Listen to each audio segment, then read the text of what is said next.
It is time for your favorite Android podcast from the crew of blindandroidusers.com. Kick back and enjoy another fine episode from these Google fanboys as they navigate Android from a blindness perspective. And now, here are your hosts. Hello and welcome to episode 38 of the Blind Android Users podcast. I'm Ed Green and I'm joined this week by my co-hosts Warren Carr, Austin Pinto, Mariam Mohsen and Doug Cameron. And we are coming to you on August the 28th, 2021. A busy show this week. We have the usual announcement section from Austin. In our Android Basics must-have apps category, we turn our minds to TV streaming apps. We then have an exciting spotlight section where it's all about unboxing. John Dyer brings us an unboxing of the Samsung Galaxy Z Flip 3. And I can't unbox this phone, but I go into a shop and have a look at the Sony Xperia Mark 1. Warren also brings us the next in the Talkback highlight series. I have a tip of the week, which is about how to skip annoying ads when reading articles on the web by using the Google Assistant. And finally, I'm delighted to say that we are joined live by Hamid Vashagani Farahani for his My Android journey. So how are we all? What's going on? Doug, how are you? I'm not too bad. Keeping out of trouble, the normal stuff. Good. I don't know about keeping out of trouble, but I'm glad it's nice. Warren, I'm keeping out of legal trouble. Fine, fair enough. Warren, how are you? I'm doing well. Got a cold this week. You said you were a little ill, and I have a theory about this. I think it's buyer's remorse when you bought a pointless mid-range phone that is actually the same as last year's pointless mid-range phone, except now you can drop it in a bath. Isn't that it? Caveat emptor. In other words, you're stabbing at my Pixel 5a. I am. The most pointless phone upgrade ever. Why? Oh, doggone it. Well, What's it sporting? Snapdragon what? 750? 765? 765. No, it's what the Google 5a. The Google 5 came out with last year, and it was crap then. I think this phone is actually a tad better than the Pixel 5, if you ask me, because the sound on the Pixel 5 is it's not much to be desired, but this one has beautiful sound and all of that. So absolutely, I will take this over a Pixel 5 any day. So what you're saying is the mid-range 2021 phone from Google is better than the flagship from 2020, which was never a flagship anyway. Exactamundo. The only thing that one has going for it is the pricey price of $700 and the 8 gigs of RAM to the 6 gigs of RAM that the Pixel 5a has. Besides that, absolutely nothing to write home about. For the Mariam, Pixels are rubbish, aren't they? Like, what's the point? Yeah, they are. Yeah, of course. Why would anyone? Mariam will always say that. You too. She likes quality hardware brands like I do, not software optimized phones because they need to be optimized because they're rubbish. Right. Well, I'll be. So Mariam, tell us why. No, I'm a Samsung stan, so to me, Google Pixels are trash. They are trash, aren't they? Utter trash in a hardware perspective. That hurts my feeling, makes my cold even more, it's not cold. It's buyer's remorse. It's not a cold. All right. I gotta say that the mid-range Pixel still beats the Samsung mid-ranges. Exactamundo, my point. Exactamundo, my point. Yes. My Samsung mid-range is absolute trash. It's missing stuff that it should have.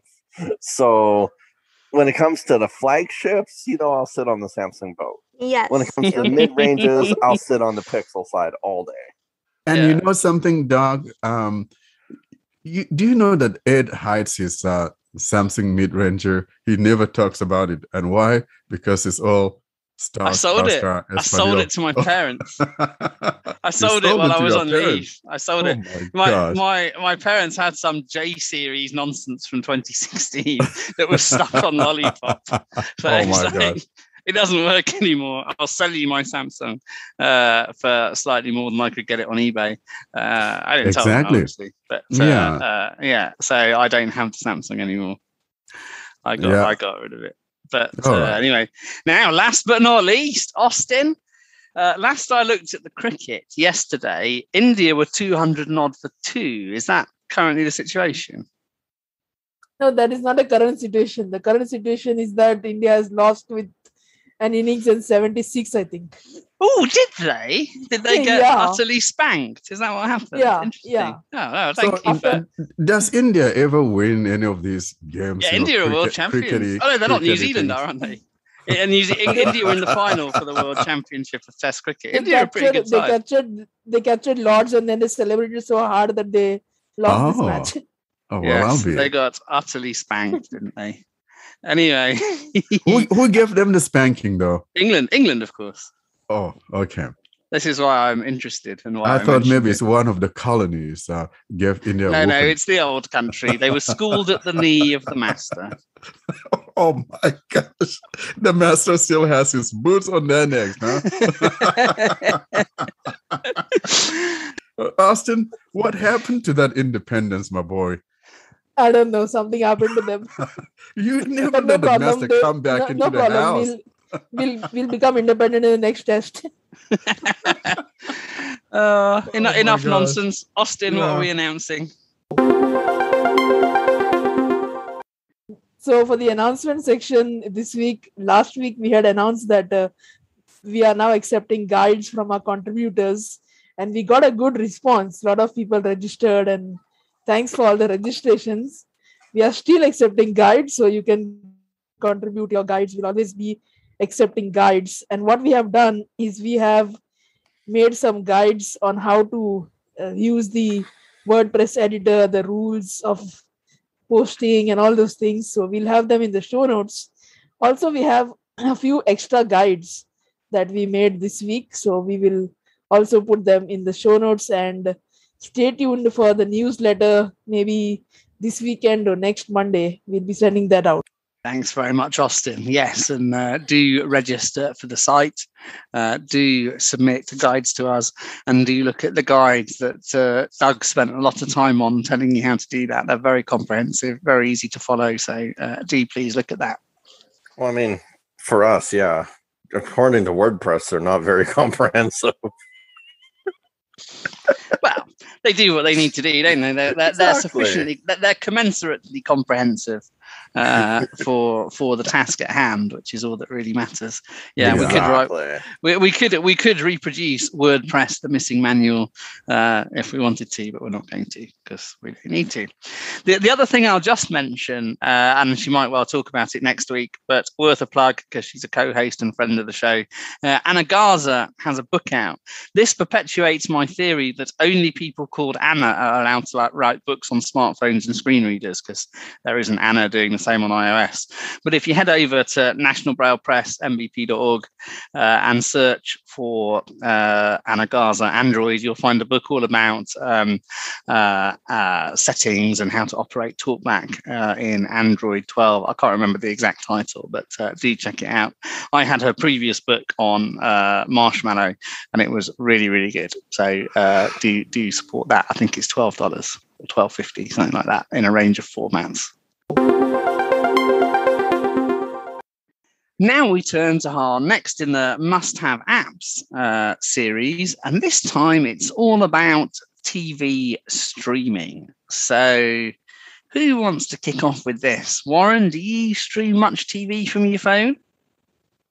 So I'm one of those blind kids that never like TV, and I don't have anything against TV necessarily, but it's just not my thing, and I don't do TV, but because of my family, they like TV, of course, and things like that. So I've been through the Netflixes, and now I got the Disney Plus. So we kicked Netflix out of the house and brought in the Lion. So we brought Disney Plus there. And, kids love it. And I was back to watching Mickey Mouse, believe it or not, and Winnie the Pooh. Oh, two of my most favorite kid stuff. So That's the one that I currently use. Besides that, I know there are other. We also have Amazon Prime.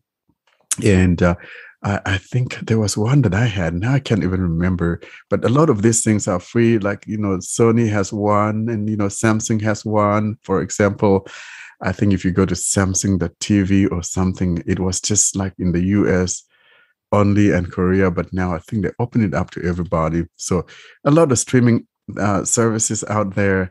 I will be demonstrating the Disney just a little bit so to give people a little feel of how it operates. And that's my take on streaming apps or streaming services. Now, I'm a little bit weird in some respects in that I don't particularly like audio description. I find it distracting and verbose. But what's Disney Plus like for audio described content? Do you use it? They do have audio description. If you want to use audio description, it's there. And so it's nice to see that they have that, because I know a lot of blind people like the audio description and things like that. And I don't know where I fall on this, because to me, sometimes there are things that you don't know that's going on. For example, I was listening to Winnie the Pooh, and it's something that I've watched 100 times, with my kids when they were growing up. And when I turned the audio description on, there were things that I didn't know were happening in the background. So I kind of think that audio description does have its place, and it all depends on the person. No, I think I would like it if I thought it was done well. But yeah, I know I'm in a minority of one, probably. Doug, do you use many TV video streaming apps? I basically just use Netflix for anything TV related, but generally pop between YouTube and actually Facebook for playing videos. Let's do a quick walkthrough of the YouTube for Android app. I will ensure to provide Talkback as well as low vision identification markers as to where items are. So starting at the very top left, we see the YouTube logo and the name YouTube. Sir, YouTube. Let's swipe to the right. Cast. Disconnected. We've now moved into the center right upper corner, and we're starting with Cast. So let's worry about that in a moment when we open a video. You'll have a better understanding of what this feature will do at that point. Notifications. If you're signed in, this is where you can find your notifications for new videos posted, comments on your comments, etc. Search. The spot where you go to search for any and all of your videos that you would like to see. Account. As most Google applications, the very upper right corner is your account. This is where you'll go to edit, review, update, and etc. Let's take a look. Close. In your upper left corner, you have the close button, which Talkback defaulted to. Let's swipe to the right. Your channel, Douglas Rudolph. Switch accounts. This is my channel or my current account. Switch accounts. Manage your Google account. Below that, we have the Manage Account. Turn on incognito. Add account. Your channel. YouTube Studio. Time watched. Get YouTube Premium. Purchases and memberships. Your data in YouTube. Settings. Help and feedback. Privacy policy. Bullet. Terms of service. And those are all in a vertical column down the left navigation side of your screen. Let's go back. YouTube. Account. Let's continue swiping right. Explore. On the column below that upper row, we see our video suggestions from items we have searched for in the past. Here is what mine appears like from left to right. Selected. All. Chromebook. Laptops. Gadgets. Google. Emergency services. Night watch. Law enforcement. Driving. Microsoft Corporation. Friends. Gaming computers. Patience. Sketch comedy. Conversation. Digital cameras. Mixes. Music. Recently uploaded. Live. As you can see, I have some pretty boring searches and categories I've watched. Let's continue moving on. Below that, we'll see your home feed for all of your videos that are generally matched to what your prior searches have presented you. Start free. Go to channel. Your knowledge is power. Go to video. 16 seconds. Very top one is 98% of the time an advertisement. Go to channel. Your knowledge is power. Share it all over the world and make your mark with Thinkific. It's easy to create, market, and sell online courses with Thinkific. Add Thinkific. Below that, you'll have a video. Pixelbook Go 1 month later review from a Mac user 11 minutes, 4 seconds. Go to channel. Greg's Gadgets 37K views 1 year ago. Play video. This might be one I'm actually interested in listening to, so I'll select it. Video player. Double tap to show controls. Video. We'll Add one just of wait 2012. for this advertisement to allow us to skip past it, Add 1 of 2008. Skip ad. which you can find in the upper right area of your screen within the video Video panel. player. Double. Skip ad. Skip ad. We'll skip What's it. going on, everyone? Video player. Greg Double tap to show here, controls. and Google actually Pause went video. ahead and sent me a So, Pixel Book from Minimize. review. top left I've been using it for onwards, about the here past is the month layout now. of your video Now, my screen. plans to review Off. this as Minimize. kind of Minimize. exclusive Off. Autoplay is off. just using the Autoplay Pixel Book turning now. on and off toggle. Kind of Cast. getting Disconnected. to my plan. That's This because is where I we can use open the 16-inch cast. MacBook Pro, and of course, I had Connect to a device. cover that Searching for device. channel. Now, with that being I said, have I tapped have on some the Pixel Book Go a cast, lot, I and have some perspective my on options what I'm appear doing. in a list in roughly the center of my screen. Here is what it looks like. Connect to a device. Searching for device. Goes to the link with TV code screen. With that being said, Opens a help page with information on connecting to it. Traditionally been a fan So because of I what don't have a Chromecast enabled because in the TV, past, I it have continues recommended searching that for a books, device. especially if all they're doing on If you have a laptop Chromecast is enabled browsing the web. home In fact, one hub year for Christmas, I or smart actually bought TV, my mom a Chromebook you can generally connect pretty it much fine this doing route. almost everything on it. YouTube. However, this Cast. Chromebook Let's Disconnected. continue is going a little on. different from those Captions. budget machines. You can This turn on your one closed is a Core captions. More options. i5 More options 128 tab. variant Let's of look the at it. Pixel Book Go, YouTube. which Report. retails for $800. And this is where we have So for a $850, vertical column. who Let's look is at this it. Chromebook Report. really for, and Quality. should Bullet. you Auto. even Loop consider video. Bullet. purchasing Off. it? Captions. Now, at first glance, when I first Playback saw the speed. Pixel Bullet. Book No. Go, Watch in I VR. thought it was made of plastic, Help and feedback. but it's actually made of magnesium, which YouTube. Google painted over Pause video. to Play video. So as you can see, Captions. there's not really a lot of stuff in there, but for those who may want to play with your playback speeds, your VR abilities, etc., it's a great space. Hide controls. And this is a toggle that, for those of you with low vision, you will appreciate, because you can have all of your controls hidden so that you only have to tap a screen once to pop them up. For those of you who are Talkback users who don't pay attention or have the ability to see the video, this button won't really apply to you. Previous video. Disabled.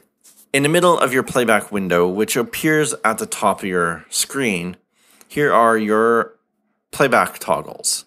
You've got Previous video. Disabled. previous video, Rewind 10 seconds. Play video. Fast forward 10 seconds. Next video. and those appear from left to right in the middle of your video screen. At the bottom of your video screen, we have the following. 1 minute 27 seconds elapsed of 11 minutes 4 seconds. Double tap for remaining time. This is your scrubber. Enter full screen. 1 minute 27 seconds of 11 minutes 4 seconds. Google domains. And now below that, we have some ad space. Buy. Pixelbook Go 1 more. Hashtag Pixelbook more. Pixelbook Go 1 month later review from a Mac user. 37K views 1 year ago. You can tap on this section, which is below the ad space, to open the video description. More. Hashtag Pixelbook Go. Hashtag gift from Google. And these are the Like this video along with 605 other people. hashtags for the video. Dislike this.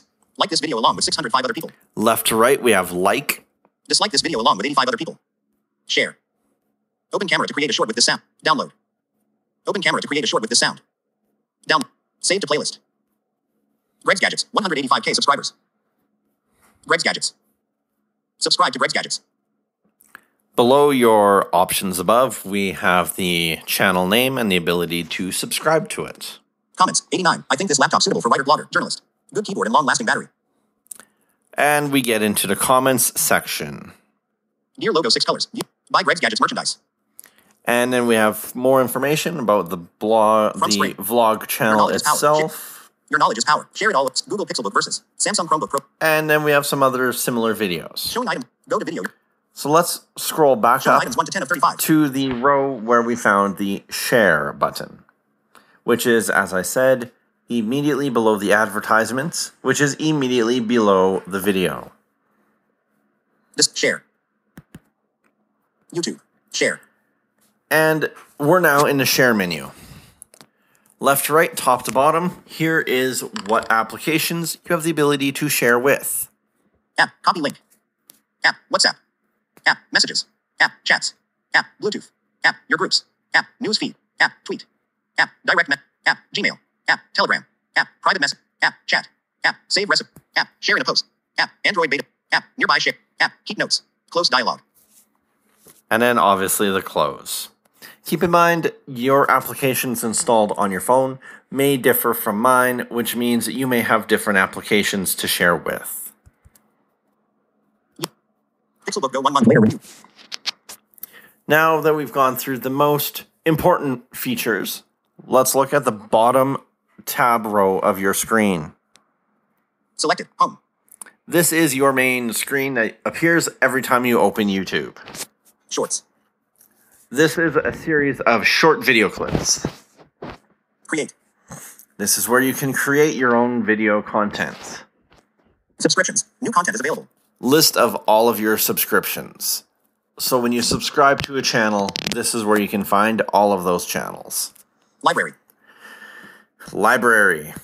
Something Library. that some of Selected you may recently use added. frequently and others not so much. Unlabeled. Recent. Recent heading. YouTube. Cast. Disconnected. Sir. Account. And your top row does not change between these tabs. Unlabeled. Recent heading. Pixelbook Go 1 month later review from a Mac user. Your recently viewed videos are going to be at the top of your screen. Unlabeled. History. Below that, we have in a column the following. Menu. Pixelbook Go review. The Google. History. History. Your videos. Your movies and shows. Watch later. 4 unwatched videos. Playlists. Recently added. New playlist. Liked videos. 46. Jams. 949.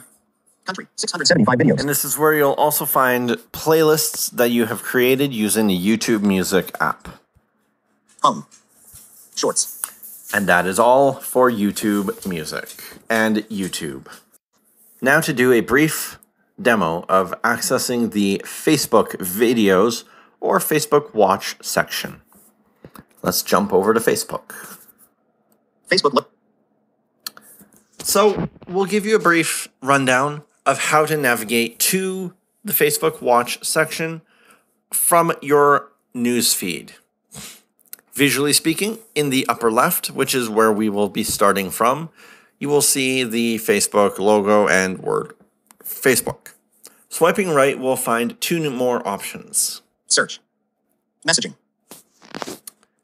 Keep on swiping to the right, and we'll go down to the upper tab row. Selected. Newsfeed. Tab 1 of 6. Groups. Tab 2 of Watch. Tab 3 of 6. 10 or more new. And we can tap on Watch. Watch. Tab 3 of 6. 10 or more new. For Selected. those of you who Show are not items 1 to 4 or 5. interested in tapping on this upper tab row, you can do a 2-finger swipe within your screen from left to right to navigate this tab row. It does take some trial and error, so this for beginners I would not recommend. That being said, let's keep swiping right so we can move into the Watch tab row. Gaming. Tab 4. Notifications. Tab 5 of 6. Menu. Tab 6 of For You button. Now we're in the tab row for Facebook Watch. The For You tab are all the videos that Facebook has decided you like based on what you have previously watched. Live button. Following button. Live button. Let's go to Live. For You button. Megan Marie Martin, 2. At 7:05 a.m. Shared with public. These are all of the videos that you will find from people who have previously gone live. Live button. Following button. And by going live, I'm referring to the use of the Facebook Live feature. These will be generally your friends who appear in this tab, pages you follow, or groups you follow. Let's go to the following tab. Newsfeed. Tab 1 of 6. Family Guy. Pages you follow. These are going to be all of the pages you follow who post videos, clips, and at times full episodes of their shows. Save button. Saved are, as you would expect, videos from your feed that you have decided that you want to watch later, so you've saved them. Food button. Food. For you button. Amazing handmade brown sugar processed smiling face lollipop candy deer chains. These are all the videos on Facebook that revolve, I should say, around food. Gaming. And now we're in this headings. So we got Food button. the food, Gaming gaming, Amazing handmade brown sugar processed are smiling the face two lollipop that candy I deer. watch the Live most. button. For you button. So we'll go back to the For You tab. Gaming button. Showing item. Can you build your own new video from Patty's Pub and Kitchen? Now we'll see, moving with the right swipe gesture. Open controls for this notification. Can you build your own cables? Page profile picture. Linus Tech, 24 minutes ago, shared with public. Follow. More options. Hide video. Video. 54 reactions, 4 comments, bullet, 5 shares, bullet, 3.9 thousand views. Like button, double tap and hold to react. Comment. Share. Returning your leased car just got fun. Video. And if you want to play the video, you just tap on the portion that says video. I'll do so now. Back. Pause current video. Showing items 1 to 3 of 3. And it automatically begins playing in a new window. Play current video. For those of you who use Talkback, it'll open this in a new screen. And you can just simply do the back swipe with 2-finger gestures to return to the main window. However, if you turn Talkback off, you're able to watch these videos in that main screen. This, again, is an area which those of you who are interested will have to do a lot of trial and error to navigate this, as this is much different than YouTube. However, I personally enjoy it. Again, this is the Facebook Watch segment. You don't like audio described? I hate it. I hate it. I can't be dealing with it. I think a big part for me is I've had some relatively high functioning vision in the past. So for me, audio description even still just is too distracting. Yeah. So I've that never make had two vision, of you, and I find it too distracting. two of you knuckleheads out of nowhere, putting people out of jobs. Stop that. Yeah, I mean, the one that got me, I just think they're frustrated screenwriters who want proper jobs. So I was listening to a film and it said that something was dappled. Like, who's sitting there in the cinema going, that looks dappled? I just can't believe that any sighted person saw that and went, yeah, that's dappled.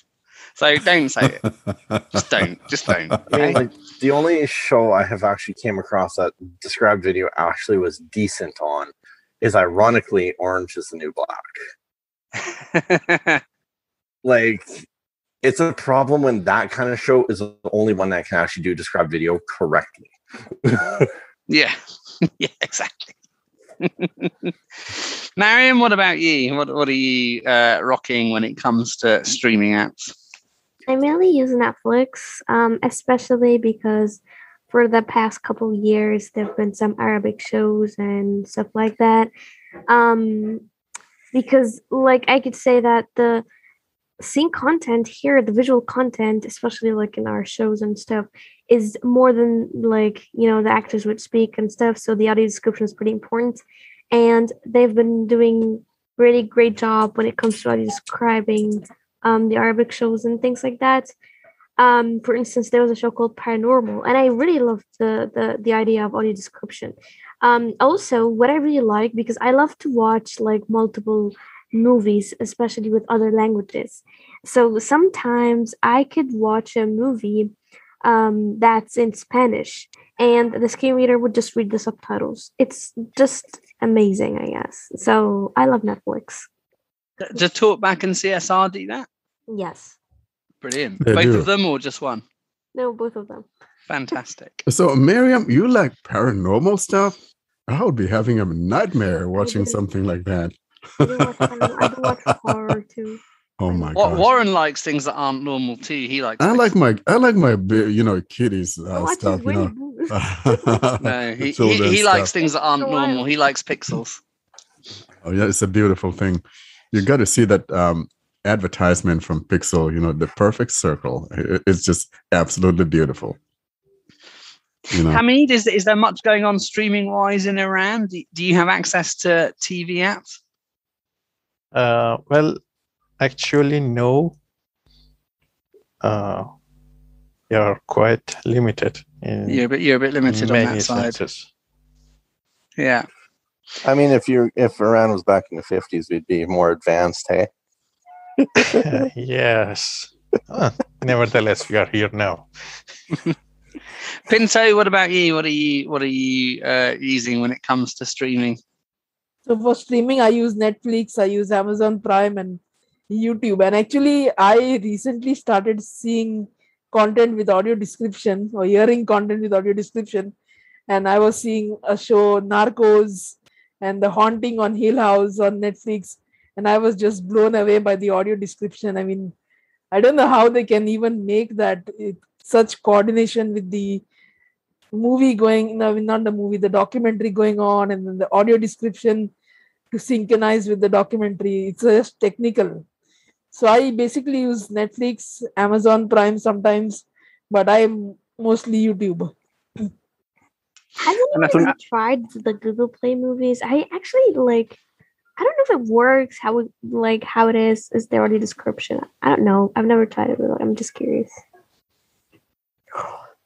The Google TV, as it is called now, they have movies there too. A lot of times we don't necessarily talk too much about Google stuff or googly stuff, but they do have their own service. I have purchased maybe a movie or two on there, or actually I got them for free because I'm so cool. Google gives me these freebies and all of that good stuff.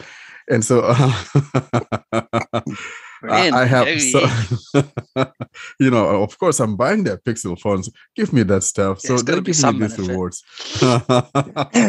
But yeah, I've never really taken time to see if it supports audio description. I would like to think that it does. However, I haven't checked that out. So probably I'll be looking into that.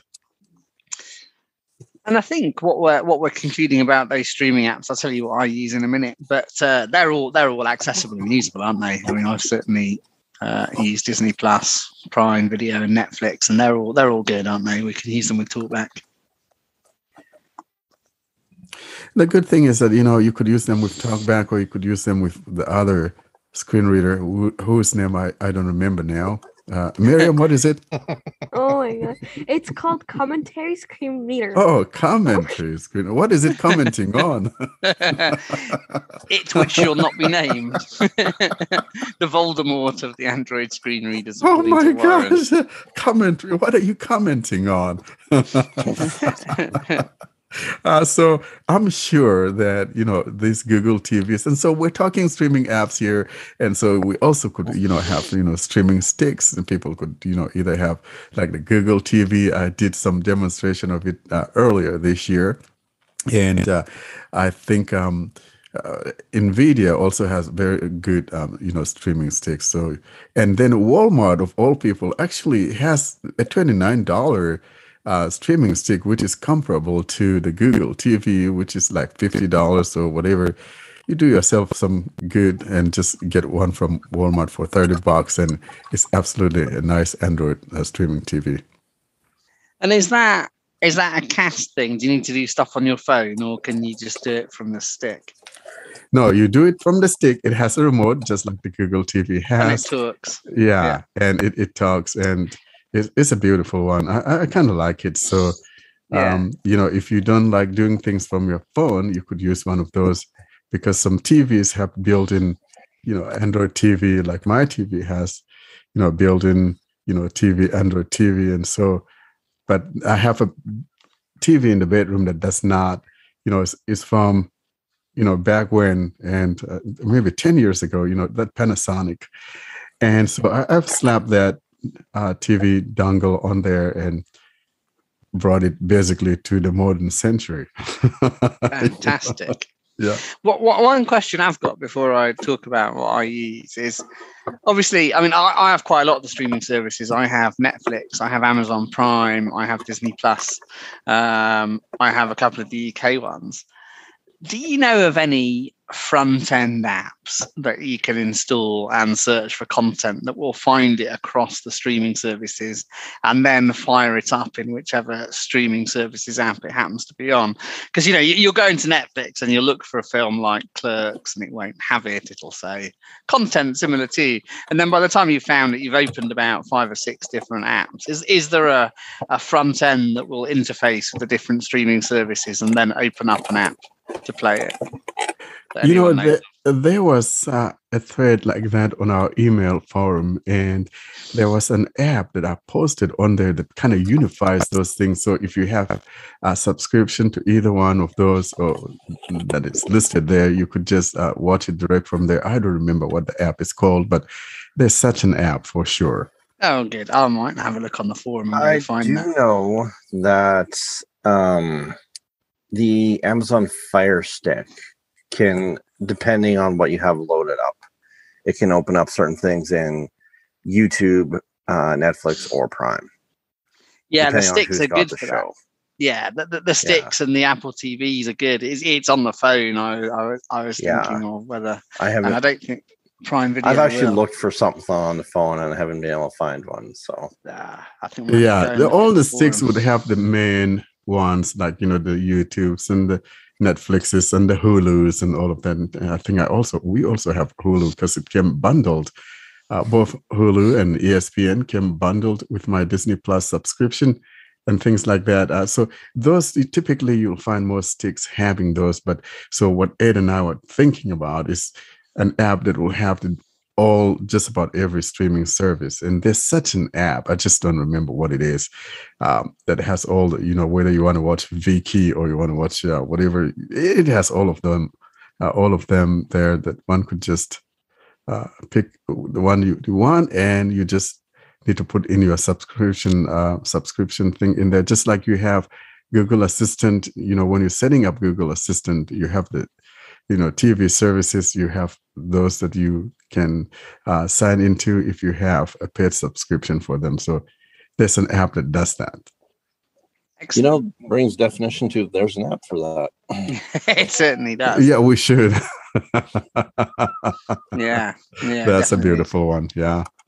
In the UK, as well as the streaming services, you are able to watch your terrestrial and cable straight satellite content, and there are a few ways you have to do this. For those of you that don't pay for a satellite or cable subscription, you will need to install all of the different apps for the TV providers that broadcast on what we call Freeview. So you will need all of BBC iPlayer for the BBC, ITV Hub for ITV, All 4 for All 4, My5 for Channel 5, UK TV Play for things like Dave and all the rest of it, and STV for the remainder.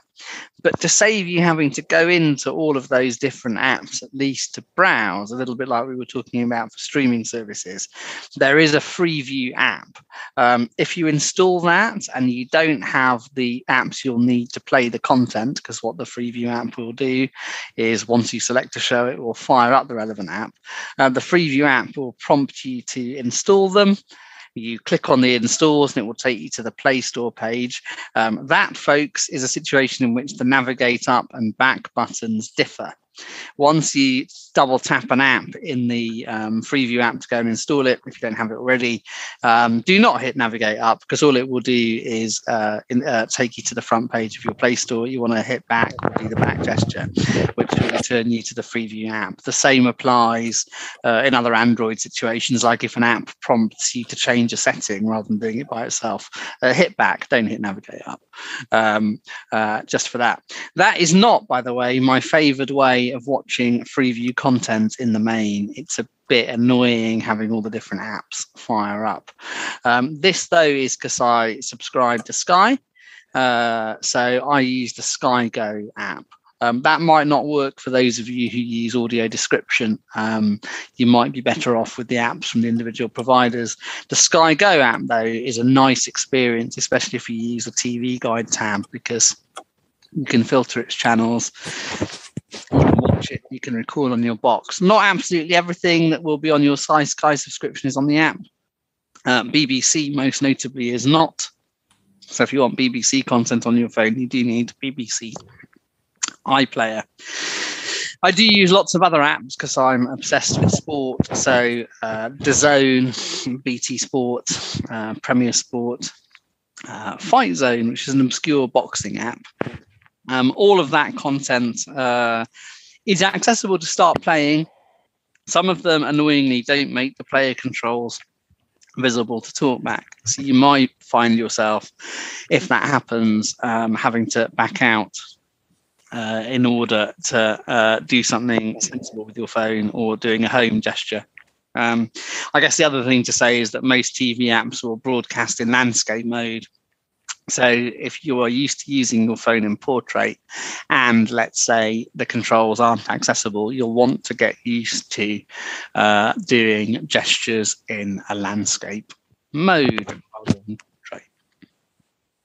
You know, talking about those TVs, there's a free service here started on the East Coast. The whole idea is to give people free on-the-air type TV. And I don't remember what the thing is called, but so it's like a foundation that was dedicated to bringing on-air TV to everybody via an app. And the last time I checked that thing, I think that was maybe 2016. It was just starting on the East Coast here in the United States. And I'm not sure if it's here in the Western part yet, but that's another thing that people could look for if you just want to watch something on air and you don't want to be, paying all that moolah to this and that service. You just want to have your local TV station.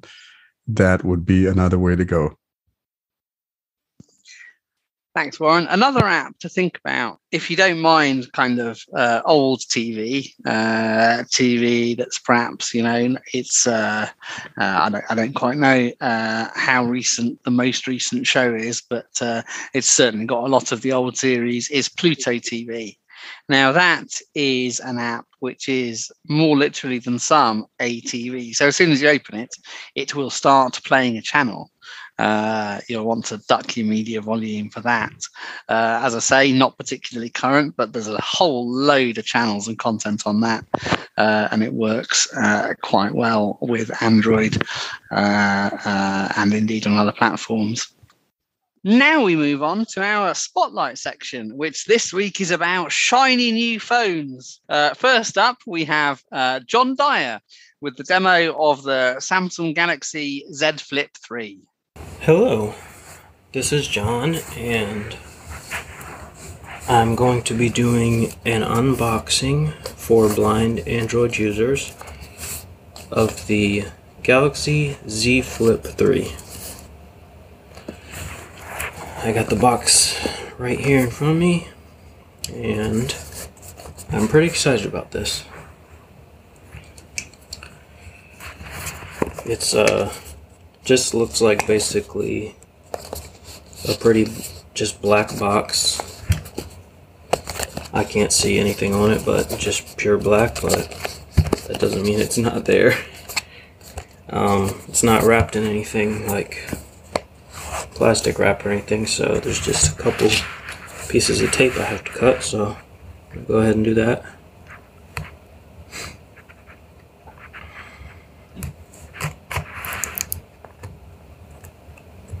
That's one. Turn it around.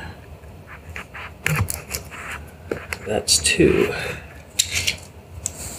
Alright.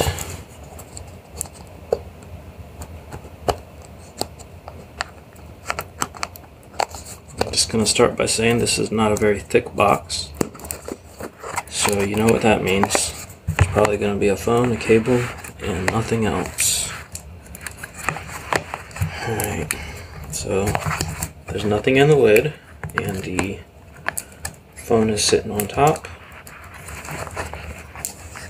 wrapped in plastic. I'm going to go ahead and take that out and set it aside.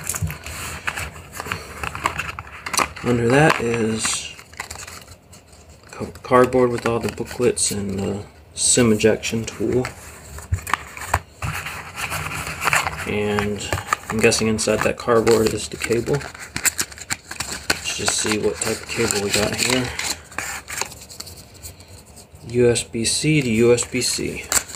And that's all it comes with. Set the box aside. Alright. Here's the phone.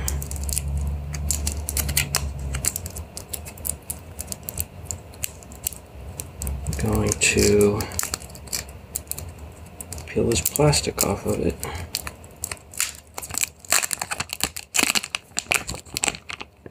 It is in the unfolded position right now. That's how it ships. So basically it looks like a regular phone. Alright, got the plastic wrap off of it, so I'm gonna go ahead and try to fold this thing. Alright. That's pretty cool. Alright. So just for comparison, I have my Galaxy S21 Plus here. So I'm going to put them together. The Z Flip 3 is a little bit taller and a little bit more narrow. They actually have the same screen size, but the I think it's 6.7 inches, but the aspect ratio on the Flip is a little different, so the screen is a little taller and a little more narrow, which actually makes it easier to hold. Okay. Well, I guess I'm gonna go ahead and power it on now. Well, actually I'll describe the body of the device first. The volume buttons are easy to feel. They are protruding from the side. The power button, though, is completely flush, and I think that's because there's a fingerprint sensor on it. Along the top, there is a hole for a mic. Along the left side, there's a hole for the SIM tray. Just a quick tip, the way I usually tell the difference between whether it's a mic hole or a SIM tray hole, I always buy a case for my phone and I look at the case beforehand, and if there's a hole in the case, that means it's a mic hole. So you know, you definitely don't want to stick the SIM tool in that hole. So on this device, the SIM tray is along the left side near the top. On the bottom, just a couple speaker grills. I'm sure one is a mic, one is a speaker, and then the USB-C in the middle. Alright, so I'm going to go ahead and see if I can find that power button. It's completely flush. Okay, there it is. Powering on.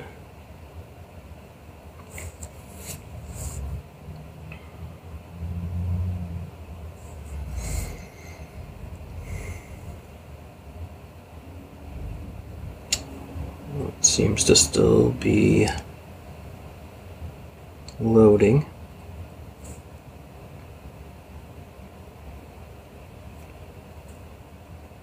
Okay, I believe I'm on the startup screen, so I'm going to hold the volume buttons.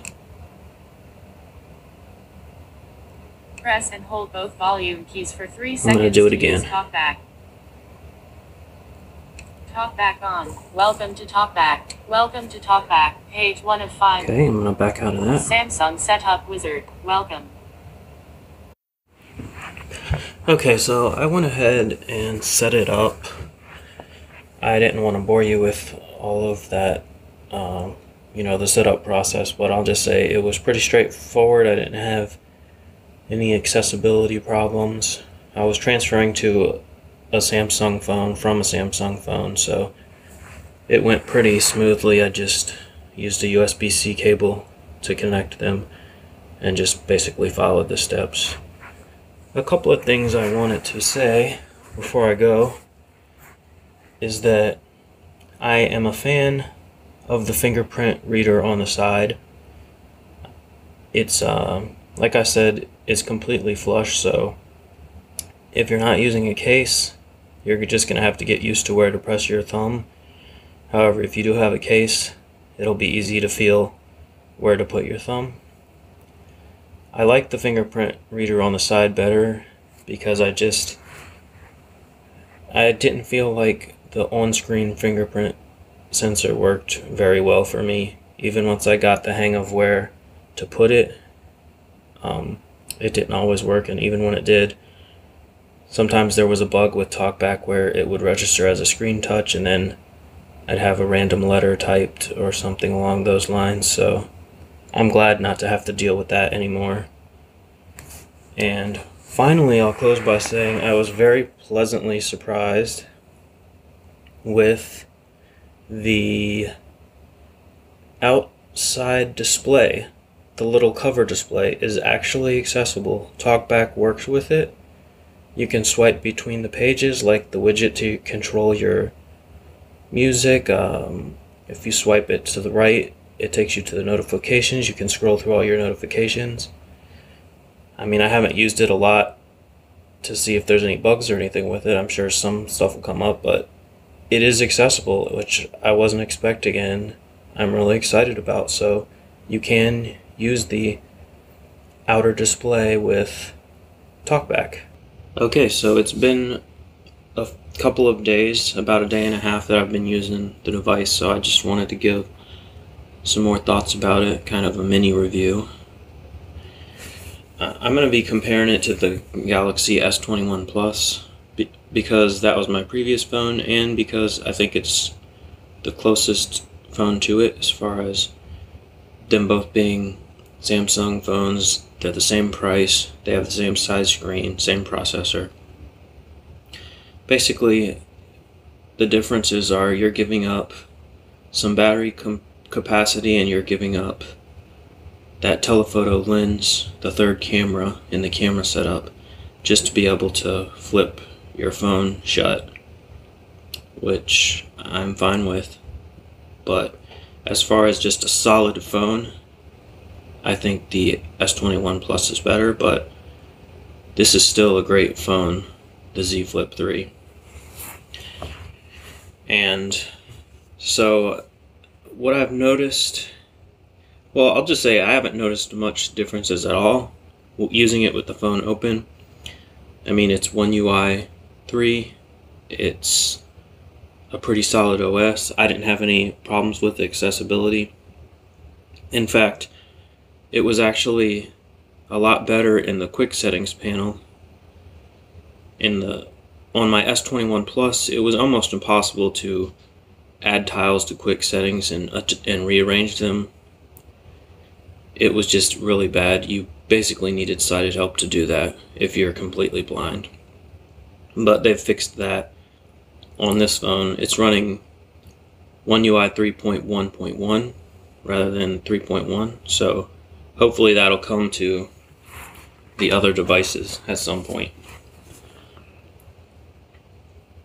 So, also, something I need to point out, while you're using the phone with it open, you will definitely feel the crease in the screen, especially doing all the swiping with Talkback gestures. There's no hiding it, you're gonna feel it.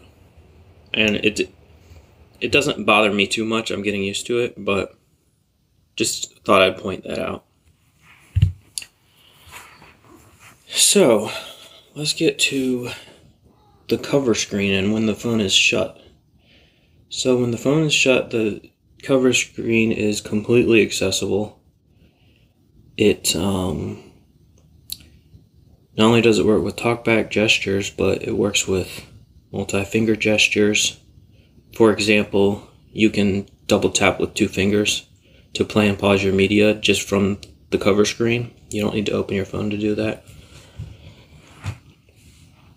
It even works with the magnifier. If you triple tap, it'll zoom in on that screen. It's a little screen, so some people might actually need that if you're low vision. It also works with color inversion. So if your colors are inverted, then the cover screen will be inverted. So it's normally like white text on a black background. So if your colors are inverted, it's going to be the opposite, black text on a white background. So I don't see why you would use it like that, but it's there. It's an option if you want to. So also something I noticed that is something you might not think about is the volume up and down keys. When it's shut, they reverse their roles. So because they've changed orientation, you don't have to worry about hitting them wrong. So when it's closed, the up key becomes the down key and vice versa. So it's still relative to how you're holding it, what raises the volume and what lowers the volume.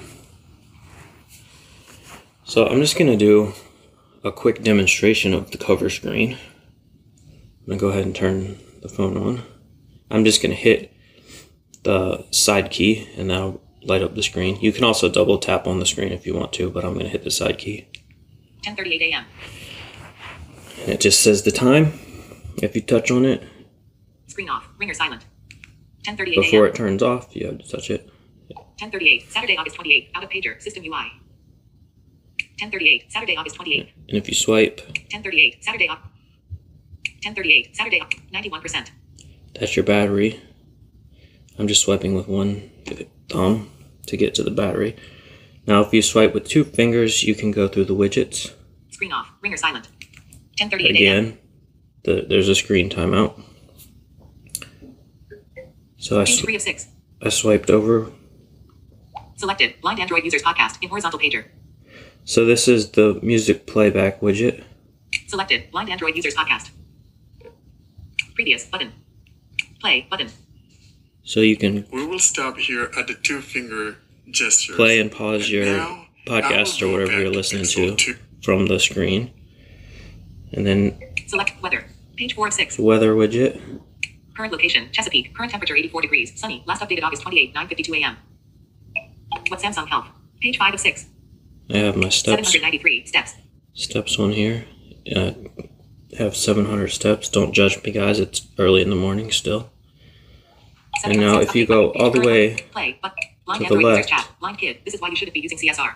In reality, it is a swipe right and not a this drag. is my When we drag notifications. something, we are long pressing and not letting go of the finger but dragging it along and moving it to a different location. So Talk back or the that's my notification from the Telegram group. blind Android users chat. Blind kid. This is why you should familiar face front door 3 of 9. This is Showing items 2 to a 5 Nest 9. notification. So if you're on a notification and you double tap it, Open app. it'll give you 2 options. Open the app Clear. or clear. If you hit clear, it'll just dismiss that one notification. Anthony Kinzer. Yeah, I'm still thinking about the 5. Blind That's Android users chat. Blind kid. This is why. So if you go Blind all the Android way user. to the end, Smile welcome. Roborock S4 map. Do not disturb turned on. Contact us. Galaxy Z Flip. Did you reset your phone? You have backup data from this. Clear all. 8 of 8. so you go all the way to the end, you can hit clear all and it'll get rid of all your notifications. Now if you hit open app, it really won't do anything, but just set it to when you open your phone, it'll be in that app, whatever that notification was Screen for. off. Ringer silent. So that's just a quick overview of how the cover display works. You can modify which widgets are on there. I took a couple of them off. I think there was one for a timer and one for alarms or something. But you can pick and choose which ones you want on there.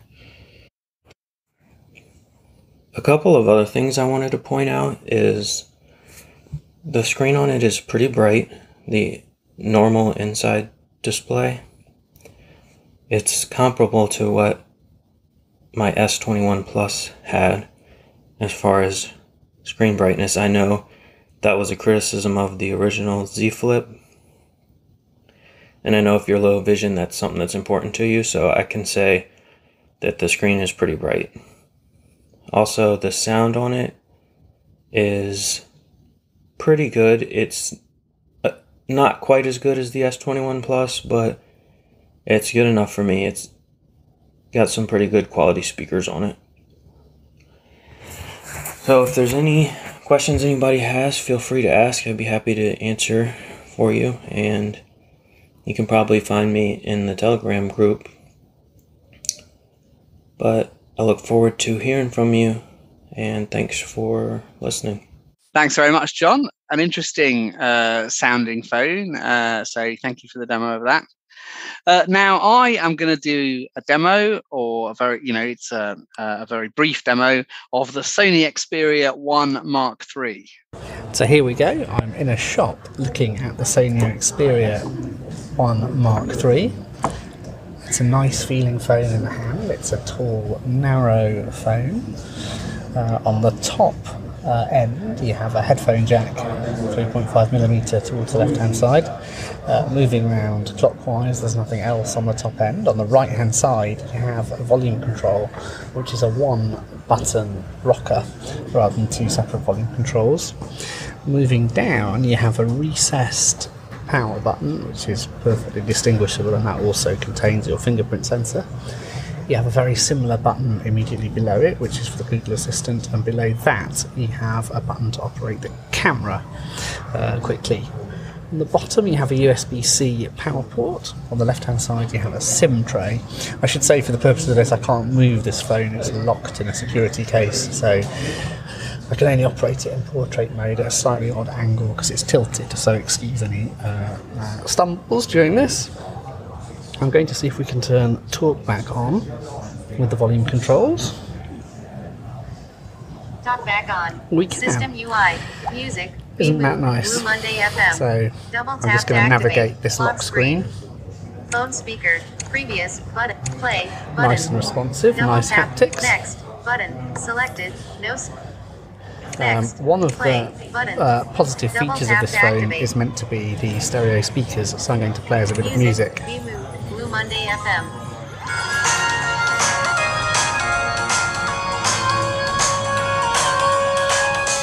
Yeah, pretty good. I think they sound even better in landscape, but this phone's locked, as I said, it's in a security case, so I can't do much about that. But yeah, it's a phone, obviously, but they're quite good speakers. They're certainly better than my current phone. If we just pause that. No SIM card. Pause.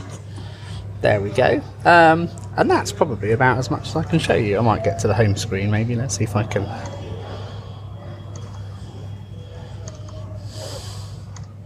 I'm going to do it. Just go to the unlock button. There we go. Device unlocked. Xperia Home. Digital clock. Double A15. Game enhancer. Music. Folder. Play Store. Multi-window switch. Assistant. So the multi-window switch, I think, is in landscape because it is such a long screen. You can run split apps. I imagine what that does. Cinema Pro. Netflix. Title 3 months free. Call of Duty. Facebook. LinkedIn. Settings. Apps list. Those are the choice on the dock. Those last few apps, your Call of Duties and your titles. And if we swipe up, apps list. We're in our apps Search list. Apps, unlabeled. Phone. Contacts. Messages. Calendar. There we go. It's a nice responsive phone, I would say. Home screen 202. And we are now back on the home screen.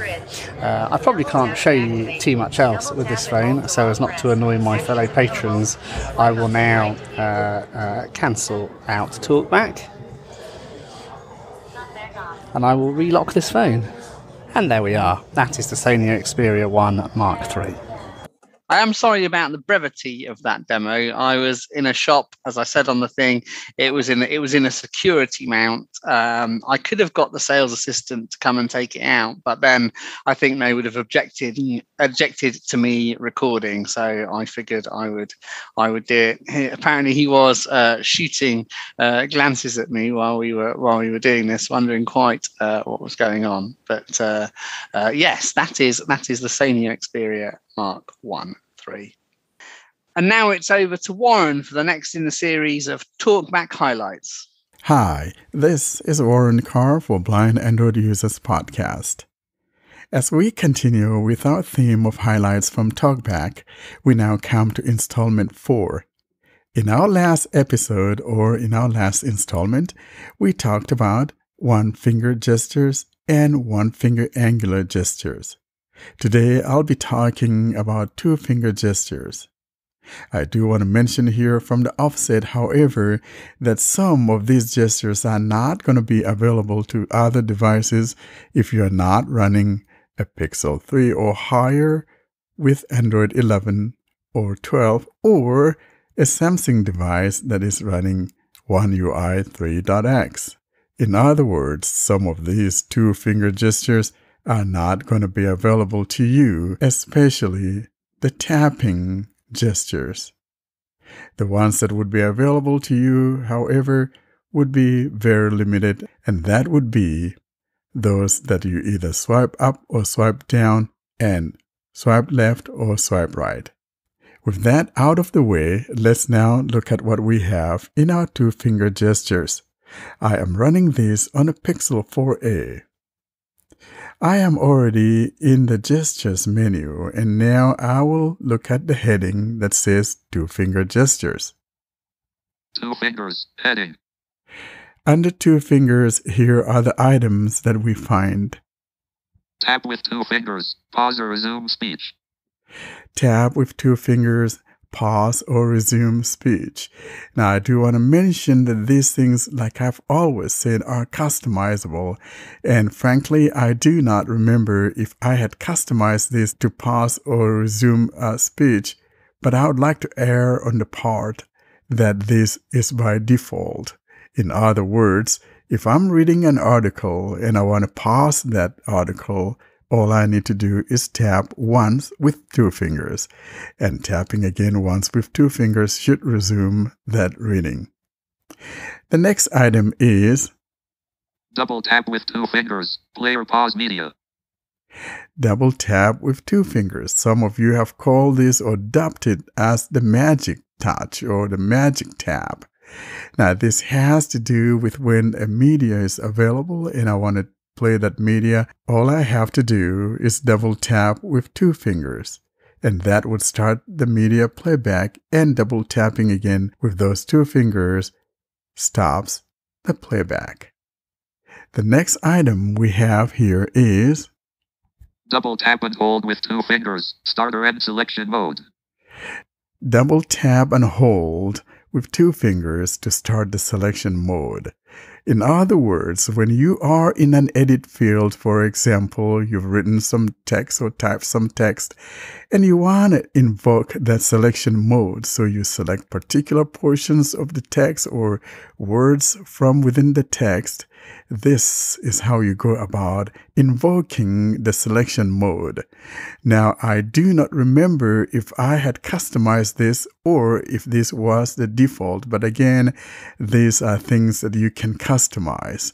So far, I have to double tap and hold with two fingers to invoke the selection mode, and this is a toggle. You can do that again to end that selection mode.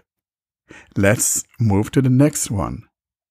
Triple tap with two fingers, read from next item, showing items 17 to 26 of 49.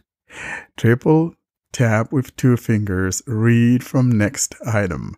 I do remember that I had particularly chosen this or customized mine to read from next item when I triple tap with two fingers.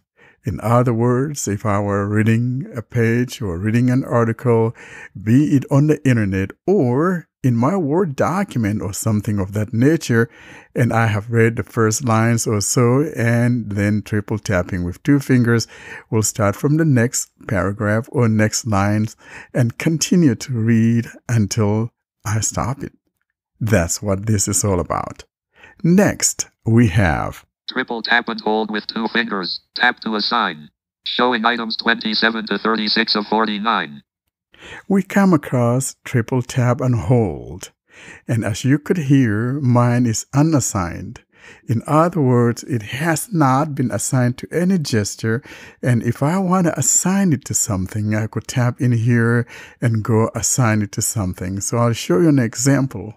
Let's tap here and see what we can assign it to. Triple tap and hold with 2 fingers.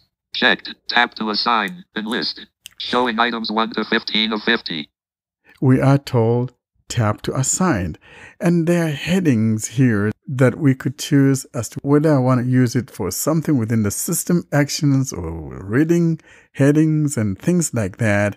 These are the headings of gestures. So we got Triple checked. Tap to assign basic navigation. So basic navigation, and these are the basic navigational things that I could reassign or assign these triple tap and hold with 2 fingers for. And we have the following.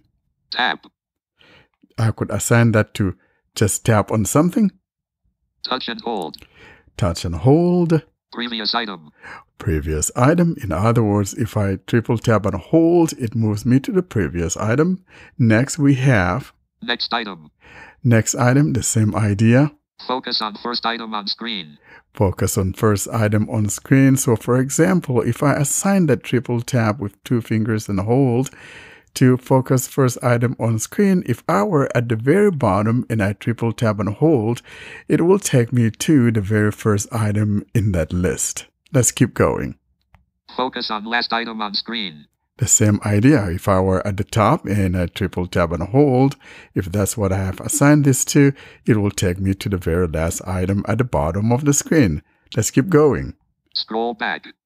Or scroll back. Scroll forward. Scroll forward. Scroll up. Scroll up. Scroll down. You got the gist. And so you can look at the different things. I just scroll up and look at items. What else we have here. We have home. You could even choose to use it for navigating back to home. Back. Or back. Overview. Overview, which is recents. Notifications. Or even opening up your notification shade. Quick settings. Or opening up the quick settings, which is a quick panel, an area where you'll find things like do not disturb, Bluetooth, Wi-Fi, and so on and so forth. I will now go back as you already understand what this is all about.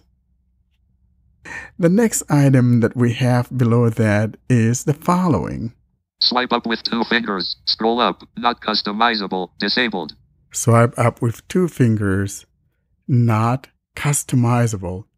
And I do want to explain as to why this is. The reason being the fact that this is a native System OS gesture. In other words, this gesture is not something coming from the screen reader, so it is not a screen reader based gesture. Rather, this is an Android gesture. I have explained elsewhere in the past that for a sighted person, a 1 finger swipe up or down. For instance, let's say a sighted person is in an area where the pages are arranged vertically, and he or she can just swipe from the middle of the phone with 1 finger up to scroll to move to the next pages below that, or swipe from that middle of the phone downwards with 1 finger and moves toward the first pages near the top. In the same manner, for those of us who are blind, it calls for 2 fingers. So in other words, if I were in a vertical page, for example, let's say the Google feed or Google Discovery, and it's a set of pages that are arranged in a vertical manner, I will just swipe from the middle of the phone with 2 fingers upward, and that scrolls me toward the bottom, and that's what this does. Next, we have swipe down with 2 fingers. Scroll down. Not customizable. Disabled. The same exact thing. And this doesn't matter whether you're running Pixel 3 with Android 11 or higher, or a Samsung device with One UI 3.x. But so these gestures are also available as to whether you're running Android 4 or even lower. It's the same idea. Let's move to the next gesture. Swipe left with 2 fingers. Scroll left. Not customizable. Disabled. Again, this has to do with moving between horizontal pages. For instance, if you're on your home screen and you happen to have more than one home screen, then to move or switch between these pages, you swipe from left to right. If I were on home screen 1, for example, and I want to switch to home page 2, from the middle of the phone, I will swipe from right to left, and that will take me to page 2 of my home screen. Let's go to the next item. Swipe right with 2 fingers. Scroll right. Not customizable. Disabled. And so that means if I were on a home page 1 or on pages that have horizontal pages, most especially when you have an app, you're opening an app for the first time and it has multiple pages of tutorial. The way to navigate through those tutorial pages is by swiping from right to left from the middle of the phone. That moves you from the first tutorial page to the second tutorial page and so on. And to move back to the previous page, you swipe from the left to the right from the middle of the phone using 2 fingers. That's what that is all about. And that is the last of the 2-finger gestures. I will now navigate to my home screen and show you both how those vertical swipes and those horizontal swipes work with vertical and horizontal pages. I will now navigate to the home screen. Pixel Launcher. Home screen 1 of 4. Home, out of list. I am told that I have a total of 4 home screens. Now I am sitting on home screen 1. And in order to move to the next home screen, which in this case will be home screen 2, from the middle of my phone with 2 fingers, I swipe from right to left. In other words, I swipe left. Home screen 2 of 4. Takes me to home screen 2. Swipe left again. Home screen 3 of 4. Swipe left again from the middle of the page with 2 fingers. Home screen 4 of 4. And I'm on the last home page, home screen 4 of 4. Now, if I want to go back to that home screen 1, I will now, instead of swiping from right to left, I will swipe now from the middle of the phone with 2 fingers from left to right. Now, here I go. Home screen 3 of 4. Takes me back to home screen 3. Swipe again from left to right with 2 fingers. Home screen 2 of 4. Another repeat. Home screen 1 of 4.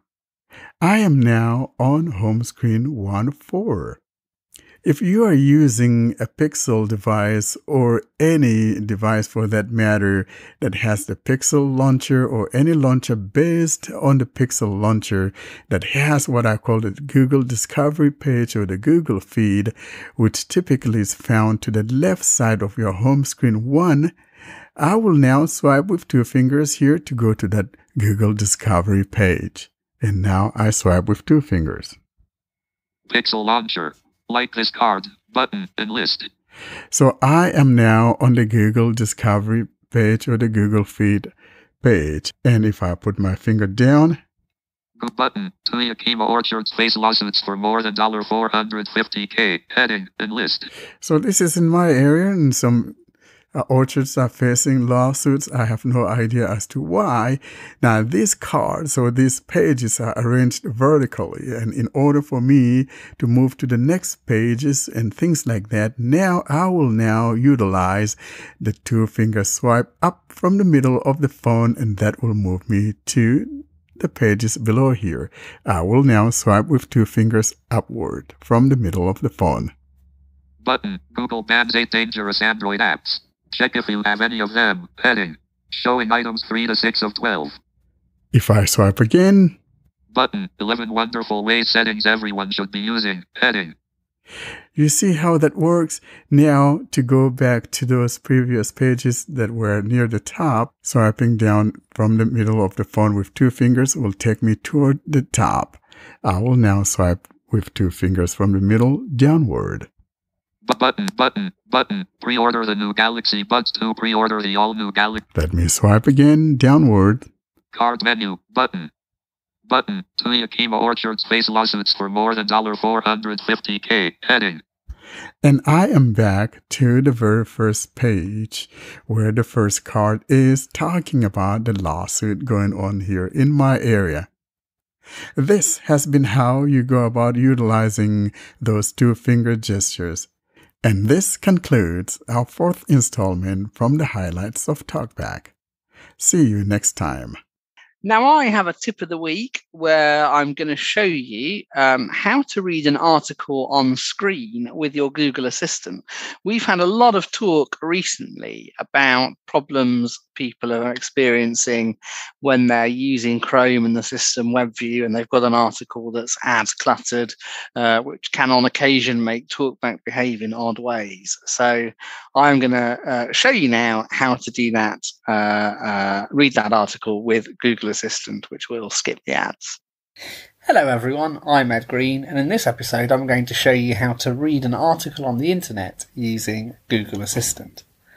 We get quite a lot of feedback on our email and Telegram groups that reading articles on the internet with a browser and a screen reader can be quite annoying because you get a lot of ads, a lot of share buttons, which will either interrupt the flow of the article or in the worst circumstances might actually make Talkback navigation jittery and unpredictable.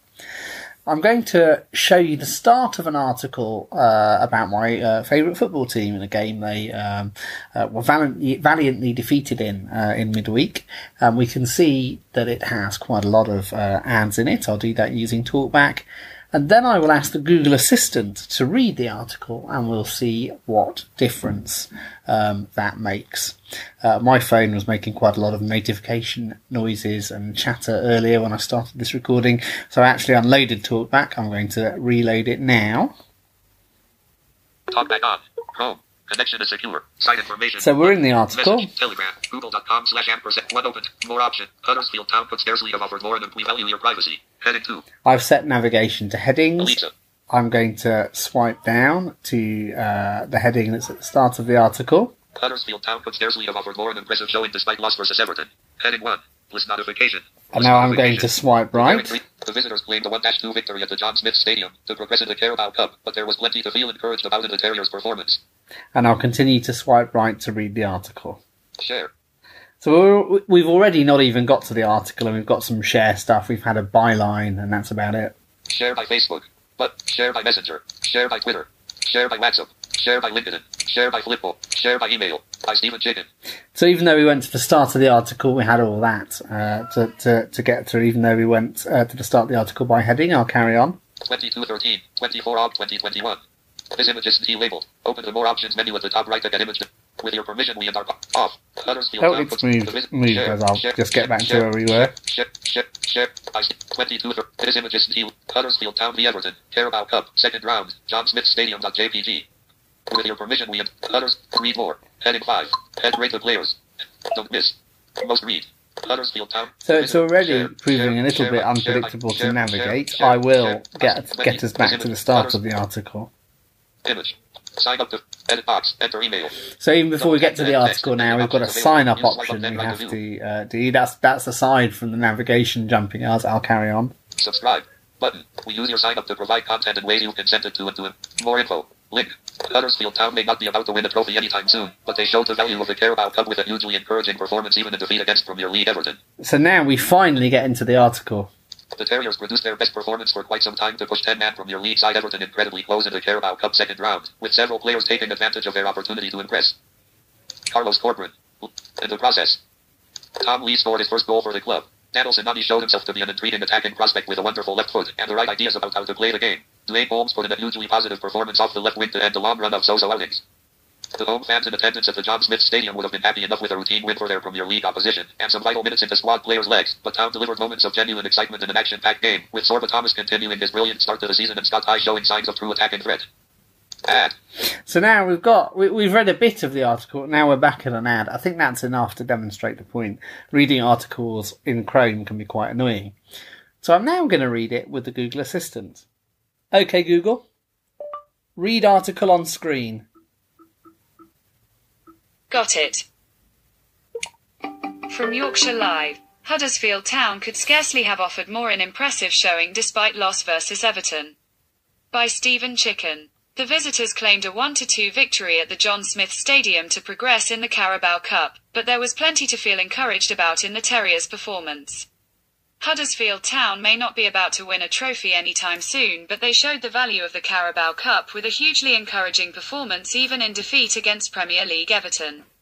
The Terriers produced their best performance for quite some time to push 10-man Premier League side Everton incredibly close in the Carabao Cup second round, with several players taking advantage of their opportunity to impress Carlos Corberán in the process. Tom Lee scored his first goal for the club. Danel Sonani showed himself to be an intriguing attacking prospect with a wonderful left foot and the right ideas about how to play the game. Dwayne Holmes put in a hugely positive performance off the left wing to end a long run of so-so outings. The home fans in attendance at the John Smith Stadium would have been happy enough with a routine win for their Premier League opposition and some vital minutes into squad players' legs, but Town delivered moments of genuine excitement in an action-packed game, with Sorba Thomas continuing his brilliant start to the season and Scott High showing signs of true attacking threat. As a result, Huddersfield Town were on top for surprisingly large spells in the game Google. and gave a brilliant account of themselves despite fielding a less than Okay, Google. Stop. And so there you have it. That was obviously a smoother experience. It won't be for everybody. There will be people who don't like the Google TTS. But I think that does demonstrate that you can certainly have a smoother experience using the Google Assistant reading articles on the internet than perhaps you can using Talkback, as long as the circumstances allow. What I would say is when I first went to do that, I got a message pop up on screen saying that I had to enable a setting in Google Assistant that didn't seem to exist. It did say, though, that if I okayed the dialogue that was on screen, that that would work too, which was a good job. As I say, the setting it told me to enable I couldn't find, but the fact I had okayed the dialogue meant that it worked. So I hope that demonstration was useful. Do consider using that if it's something you think might help you. Yeah, and speak to you soon. And now it's over to the My Android Journey section. And let me welcome again Hamid. How are you? Hello. Aside from a sore throat, I'm all right. And I'm happy to be with you guys. Oh, sorry to hear about that. And where are you coming to us from today, Hamid? Yes, I am Hamid from Iran. Hamid Vashagani Farahani. And I'm 34, if it is important. In summer 2005, I got my first SIM card. And you must be 5 years then at the time, Hamid, no? No, I am 34. You have a cold. It doesn't, as far as I know, when you get cold, it doesn't messes up your calculation system. So. Oh my gosh, yeah. Yeah, and I have to say that when the first one I had was a Nokia 1100, it was a good phone, nothing accessible in it. The good thing about that was that it was a rugged phone, so you could use it as a cold weapon if you like. Very rugged building, and you could send SMSs with that in your pocket. It was very easy. I have done that many times. Going forward, in 2009, I bought a second-hand Nokia 6120. It's running Symbian. It was fine. It was a fine phone. It is still running. I mean, it's not broken. And about 2 years after that, I got another Symbian phone. It was Nokia 6700 Slide, and it is also still running. But about Android, I should say that at the time Android was pronounced, I was very happy about it because I know that Google would try very hard and be a good rival for Apple. So out of competition, I think comes good. And I'm happy that it has turned out so. But my first Android was in the summer of 2014. It was a Samsung Core Prime dual SIM. 2014 or 15. Well, it doesn't matter. It was Android KitKat. I liked it. It did its job very well. It is still alive and working, although I'm not using it for, everyday use. And it was a gift, All my phones, except the 6120, they were all gifts. After that, in the January of 2018, I got a Samsung J7 Pro. It was running Android 7. I can update it to Android Oreo, but I haven't done that, and I'm not going to do that. About 2018, there was a ICE-free mailing list, if I'm not mistaken. I don't know how exactly I found out about that group, but at the time when I joined that group, the thing that we are doing now on the blind Android users, it was done on ICE-free, but ICE-free changed their policies. So ANTAD was born, then it changed to ANATAD, and now it is blind Android users. And thanks to all the good members of these mailing lists, I have always given a good answer when I have any question about Android. So thank you, everybody. And my latest phone is a Samsung A12. I got it 2 weeks ago. I haven't played much with it. I don't know how well it will be going to work for me. It's on Android 11 now. I don't know how did it update itself, but and one of the reasons that I'm attracted to Android is that I want to become an Android programmer, but unfortunately, many of the resources needed for programming are related to Google, and Google does not allow access for Iranians from everyone connecting from Iran to, the website developer.android.com. It's a good source, but we are not allowed access for that. So we may use some proxy or VPN to get a fake IP address, but it is not. I don't advise anybody to do that.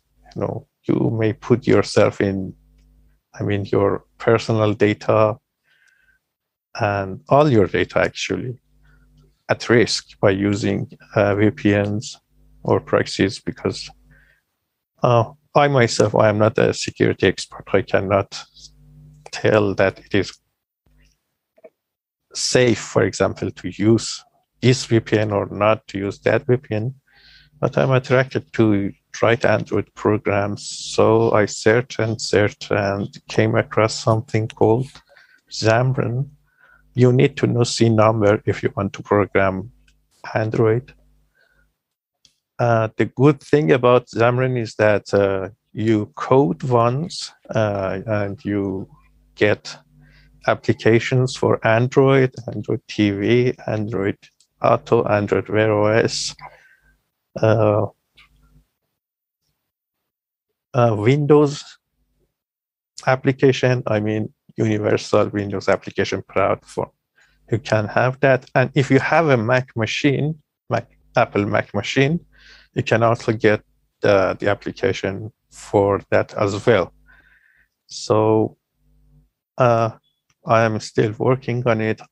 I have not been able to do anything special. I have damaged my phone, but I have not been successful in producing anything useful up until now. Maybe in the future, I don't know. I just try my best, and I think my Android journey is just getting faster and faster. So it's just in the beginning of the journey. I am looking for the future. We always like to hear war stories and how you overcame them. How did you damage your phone, and which phone was it you damaged trying to program it? It was the poor Samsung Core Prime. It was a mistake on my part. I didn't choose the correct platform version, and I suppose that when you want to program and test it on a phone, you turn on your developer options, and you actually turn off some of the securities and that are provided for you. It's actually meant to stop you damaging your phone. But I had turned off all of them, so my phone actually, when Talkback said, for example, double tap or long press, actually I had to move my finger about 1 centimeter above that and double tap there. It was like touching everything, finding what it is, and double tap on top of it. Did you get it straightened out in the end, or? Yes, it's right. Okay, now it's all right now. Yeah, that's good. Austin, I got a question for you, Hamid. Yes. You were talking about your J7 Pro, and you had indicated that you were not interested in upgrading it to Oreo.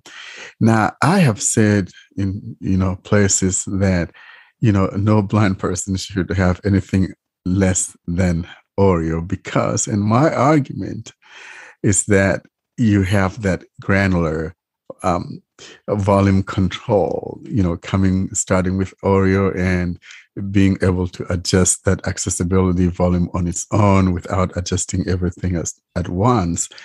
What is your reason for not wanting to put that baby on Oreo? There are 2 reasons about that. The first one is that, as I told you, I'm sorry, Xamarin and Xamarin Forms brought by Microsoft, they start at Android 7. So when I'm doing something, I need to check the oldest framework that they support, Android 7 it is. And I need that. And my brother has the identical phone, it's a J7 2017. He upgraded it, and it's somehow not working well with eSpeak. I don't know why, but I have to use eSpeak because it's the only TTS I know that has Persian. And I don't know what goes wrong with it, but it doesn't work that well with eSpeak. Getting updated. I don't know what crashes, what's the problem, but the eSpeak doesn't work well. I see. Well, so that's a good reason But I don't know why eSpeak is not working because, I mean, eSpeak even works on my Android 12 beta.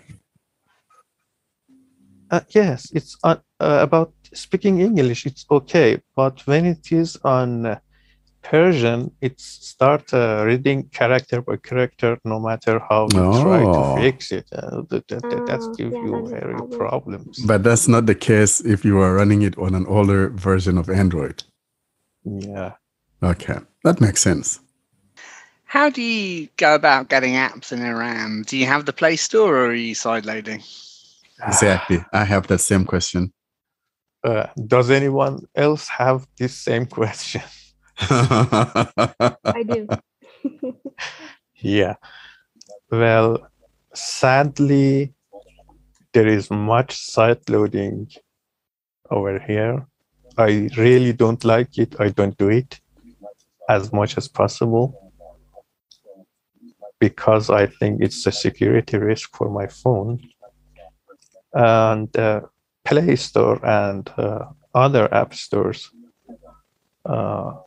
I mean application repositories, sometimes they do not allow us to get some of applications that are out there.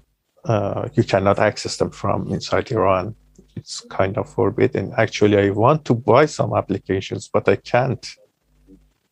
But nevertheless, I don't do site loading myself. But yes, there is much site loading going on here. And more than that, Google Play does not allow Iranians to upload their applications to Google Play. I don't know the reason, but it is like that. And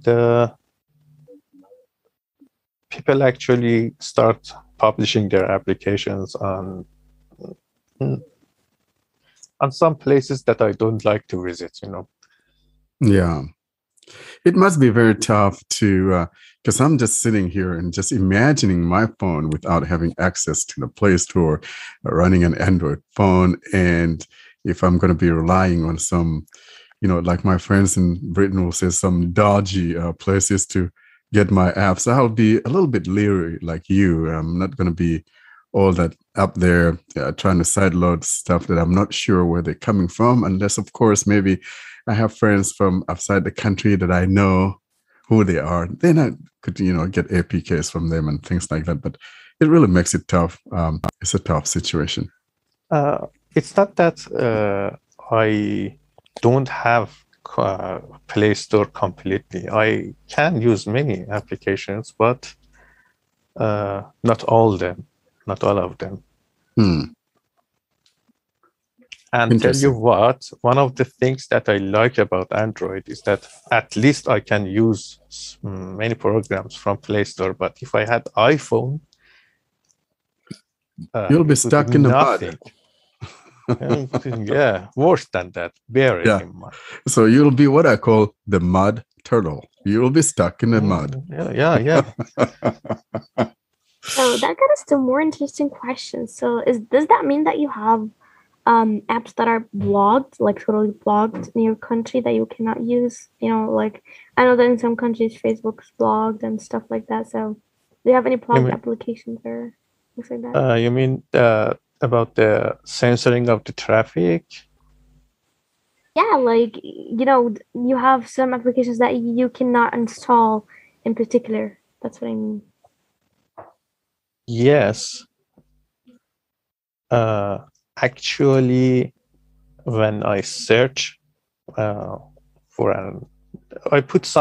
search for something on Play Store and then turn on a proxy server, or log into a VPN, I do that search again. The results are quite different. And if it's as if it's not, enough, we are having problems about our own communication here, internet communication. They censor many applications. I can download YouTube, but if I want to play something from YouTube, or if I want, for example, gain access to Twitter or Facebook. They do not. They have not blocked Iranians, but the telecommunication here censors the traffic. So we have to use VPN to access the materials that are available on YouTube or other places, and it is not good. Mariam, do you have another question? No, that was just it. I was actually also wondering, like, because you seem to like, are they? I don't know, like, but do you have any other companies like phones that are not you're not allowed to buy them, or how is the? Because you were talking about Apple and how it is hard to use an Apple phone or an iOS device there. So how hard it is? Like, I mean, we are in the Blind Users podcast, but I'm curious about how it works. Like, does it even work at all? Something, people always say that Apple is very secure and something like that. But opening, when you try to get an Apple account, Apple does not allow it. But I don't know what they do to iPhones here to get an Apple ID and go to Apple Store. That sounds kind of stuck. I don't like it because they are doing something to my phone that I don't know what.